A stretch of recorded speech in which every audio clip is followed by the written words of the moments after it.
और आइए सबसे पहले बात यूपीएससी के सितारों की। देश की सबसे बड़ी और कठिन परीक्षा के कल रात नतीजे आ गए। यूपीएससी की सिविल सेवा परीक्षा के कल रात नतीजे आए हैं और इस बार लगातार तीसरी बार एक लड़की ने टॉप किया है। आपको हर टॉपर की कहानी दिखाएं उससे पहले नतीजों से जुड़ी बड़ी बातें आपको बताते हैं। जो बड़ी बात है वो ये कि लगातार तीसरे साल लड़की रही टॉपर। लड़कियों ने इस बार बाजी मारी। कर्नाटक की नंदिनी केआर बनी है टॉपर। पहले पायदान पर रही है नंदिनी। कुल 4,60,000 छात्रों ने यूपीएससी की परीक्षा दी थी।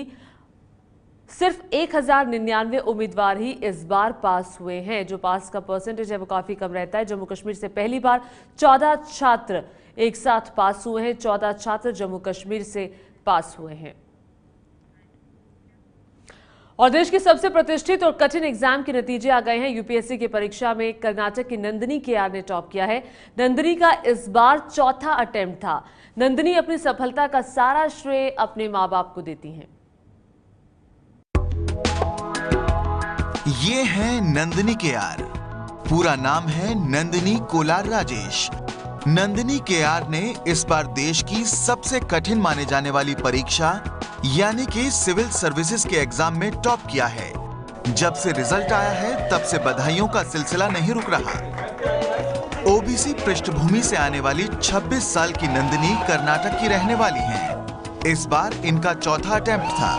उन्होंने पिछले साल भी एग्जाम पास किया था, लेकिन पिछले साल उनकी रैंक 849वीं थी।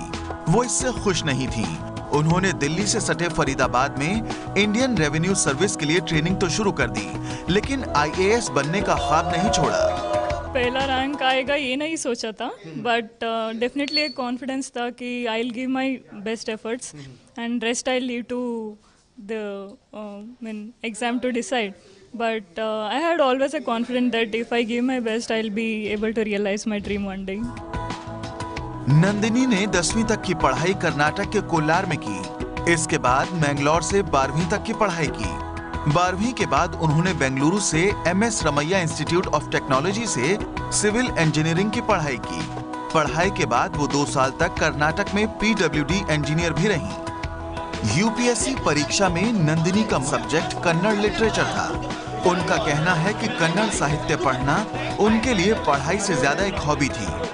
वो आज अपनी सफलता का पूरा श्रेय अपने माता पिता को देती हैं। एक्चुअली आज जो सफलता मिली हुई है उसके पीछे जो डिसीजन लिया मेरे परिवार ने, specially my father and mother, those decisions were the major reason behind the success. They took one of the toughest decisions that they decided education is everything for my children and for that they did everything that they could do.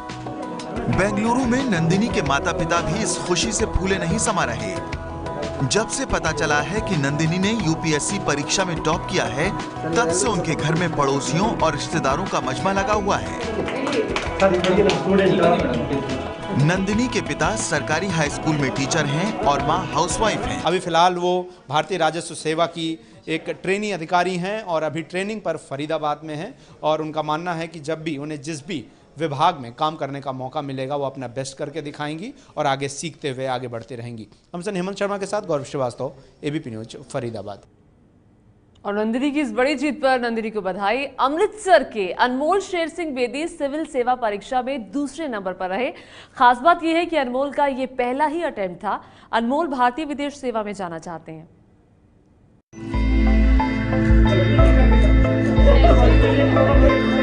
Laddu खाने और बधाइयां मिलने का जो सिलसिला शुरू हुआ है वो खत्म होने का नाम नहीं ले रहा।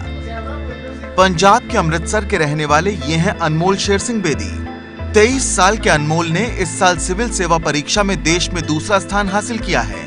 वो पुरुषों में नंबर 1 है। खास बात ये रही कि ये कारनामा उन्होंने पहले ही अटेम्प्ट में कर दिखाया। मैं कभी एक्सपेक्ट नहीं किया सी।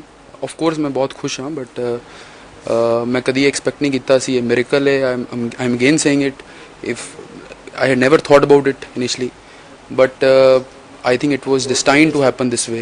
God has basically helped me. My parents have helped me. My relatives have helped me. अनमोल ने दिल्ली में रहकर सिविल सेवा परीक्षा की तैयारी की थी। इनका शुरू से ज्यादा ध्यान किताबों की तरफ रहा है। खाली वक्त में इन्हें किताबें पढ़ना बेहद पसंद है। अनमोल ने 12वीं तक की पढ़ाई अमृतसर के स्प्रिंगडेल स्कूल से की है। इसके बाद उन्होंने राजस्थान के बिट्स पिलानी से कंप्यूटर इंजीनियरिंग की पढ़ाई की है। अनमोल का कहना है कि वो भारतीय विदेश सेवा में जाना चाहते हैं। मेरी प्रेफरेंस IFS है। मैं IFS एज एन ऑप्शन मैनू पहले तो थोड़ा ख्याल सी IFS ऑप्शन से जो चैलेंजेस ने जो जॉब प्रोफाइल है मैनू बहुत ठीक लगी जिस तरीके नाल मैं उसको रीड किया।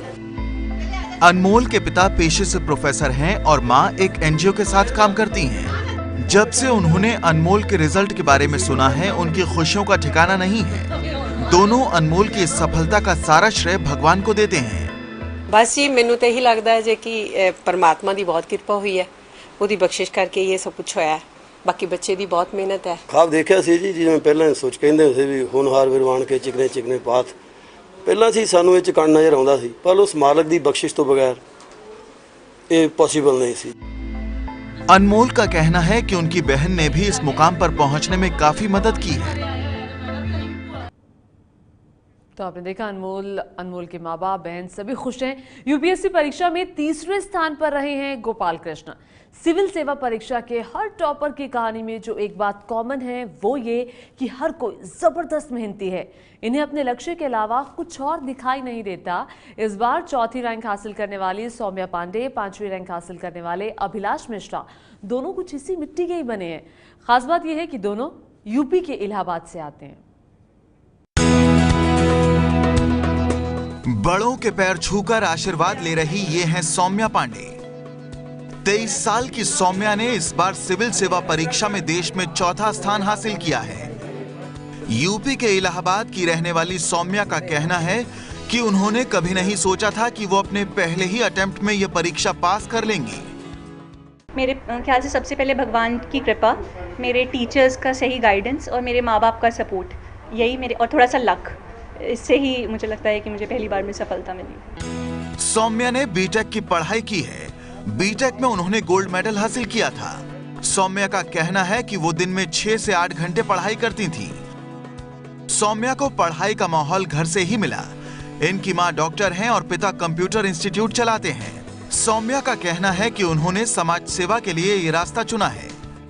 बीटेक करने के दौरान ही मुझे लगा कि एज एन इंजीनियर मैं उतना इम्पैक्टफुल सोसाइटी के लिए कुछ नहीं कर सकती जितना कि मैं इस सर्विसेज में आके कर सकती हूँ, क्योंकि इस सर्विसेज में एक बहुत ही वाइडर सेक्शन ऑफ सोसाइटी को आप एड्रेस कर पाते हो। तो मुझे लगा सिविल सर्विसेज एक ऐसी चीज़ है जिससे मैं सोसाइटी में बहुत अच्छे चेंजेस ला सकती हूँ, जो मैं चाहती हूँ। जो सोचती है वो करती है और एक बार ठान लेती है कि ये करना है तो चाहे कितनी भी प्रॉब्लम्स आए तो she just pursue it. Saumya की तरह इलाहाबाद